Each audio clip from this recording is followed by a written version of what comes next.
एक बार की बात है, एक छोटी सी गांव में एक गरीब लड़का रहता था। उसके पास कोई धन नहीं था, लेकिन उसकी मेहनत और ईमानदारी की कोई कमी नहीं थी। वह हर दिन खेत में काम करता था और खेती करने वाले किसान की मदद करता था। एक दिन खेत में काम करते समय उसे एक खजाने की खबर मिली। वह बड़ी खुशी से उस खजाने की खोज करने जा रहा था। जब उसने वहां पहुंचा तो उसने एक पुरानी खुराक देखी, जिसमें सोने के सिक्के थे। वह खुशी से नाचने लगा और सोने के सिक्कों को अपने पास ले आया।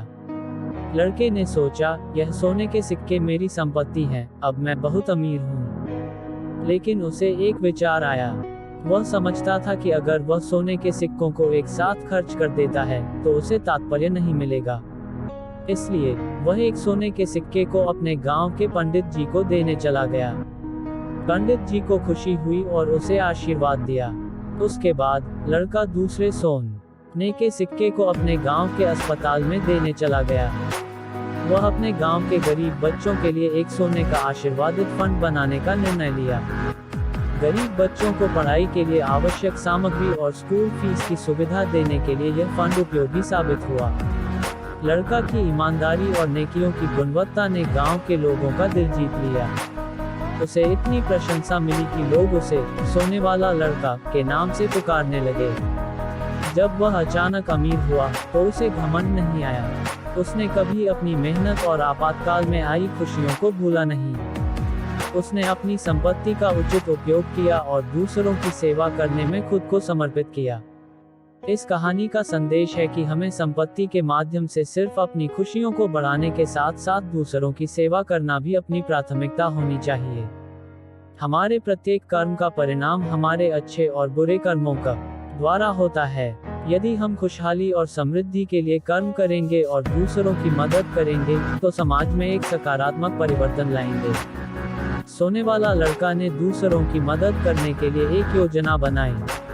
उसने गांव के युवाओं को कौशल विकास के लिए मुफ्त ट्रेनिंग प्रदान करने का निर्णय लिया। वह उन्हें विभिन्न क्षेत्रों में प्रशिक्षण दिया और रोजगार के अवसर प्रदान करने में मदद की। इस तरह युवाओं को रोजी रोटी के साथ साथ आत्मविश्वास और सम्मान भी मिला।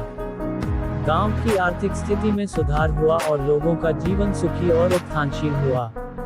इस कहानी से हमें यह सीख मिलती है कि हम अपनी संपत्ति और सामरिक संसाधनों का सदुपयोग करके समाज में सकारात्मक परिवर्तन लाने का यत्न करें। हमें दूसरों की मदद करने और उन्हें अपने पैरों पर खड़ा करने में आनंद लेना चाहिए। यह बताती है कि एक ईमानदार और नेक इरादे वाला व्यक्ति किसी भी समस्या का सामना करने में सक्षम होता है और अपने सामाजिक संबंधों को मजबूत करता है। यह समझना जरूरी है कि वित्तीय समृद्धि केवल व्यक्तिगत खुशहाली से अधिक होती है।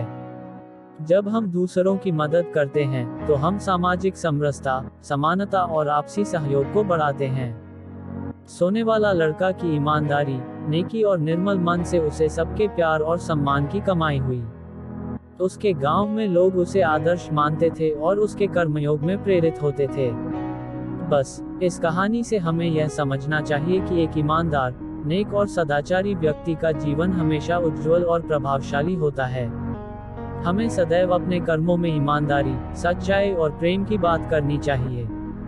इससे हम न केवल अपने बल्कि अपने साथी मनुष्यों के जीवन में चमक ला सकते हैं। सोने वाला लड़का ने गांव में अपनी अद्भुत सफलता के बावजूद अपना आप को हमेशा धीमा रखा। वह अपने प्राथमिकताओं को नजरअंदाज करने वाला था और निस्वार्थ भाव से लोगों की सेवा करता रहा।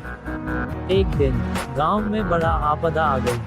बाढ़ ने अपनी भयानक प्रभाव दिखाए और लोगों को बहुत परेशानी में डाल दिया। सभी लोग आपस में मदद के लिए एकजुट हो गए, लेकिन इस संकट का सामना करने के लिए संसाधनों में कमी थी। सोने वाला लड़का ने तुरंत कार्रवाई की और अपनी संपत्ति का उचित उपयोग करके बाढ़ प्रभावित लोगों की मदद की। उसने निगले खेतों का पानी बाहर निकालने के लिए जल यंत्र खरीदा, जिससे लोगों को साफ पानी की आपूर्ति मिली। उसने बाढ़ से प्रभावित घरों को ठीक करवाने का भी इंतजाम किया। सोने वाला लड़का ने जो योगदान दिया, उससे गांव वासियों को बड़ी राहत मिली। उनका आभार उस लड़के की ओर से कभी खत्म नहीं हुआ। यह कहते हैं, बाढ़ के बाद गांव की स्थिति सुधारने लगी। सोने वाला लड़का ने एक टीम बनाई और बाढ़ पीड़ित लोगों की सहायता के लिए निरंतर काम किया। उन्होंने आर्थिक सहायता और आवास के व्यवस्थापन के लिए भी इंतजाम किए। सोने वाला लड़का के प्रयासों से गांव में एक नया आदर्श स्थापित हुआ, जहां सभी लोग एक दूसरे का साथ देते थे। उन्होंने आपसी समझ और सामाजिक समरसता का उदाहरण पेश किया। यह साबित हो गया कि सच्ची मदद और सेवा करने से हम सबका भला होता है और हम अपने आप को संतुष्ट और पूर्ण महसूस करते हैं। सोने वाला लड़का की इस नेक कार्यशीलता ने न केवल गांव में बल्कि पास पड़े गांवों में भी प्रभाव डाला।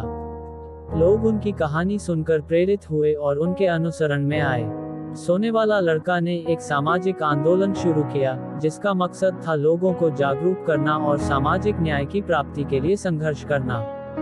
आज सोने वाला लड़का समाज के विभिन्न क्षेत्रों में सक्रिय हुआ है।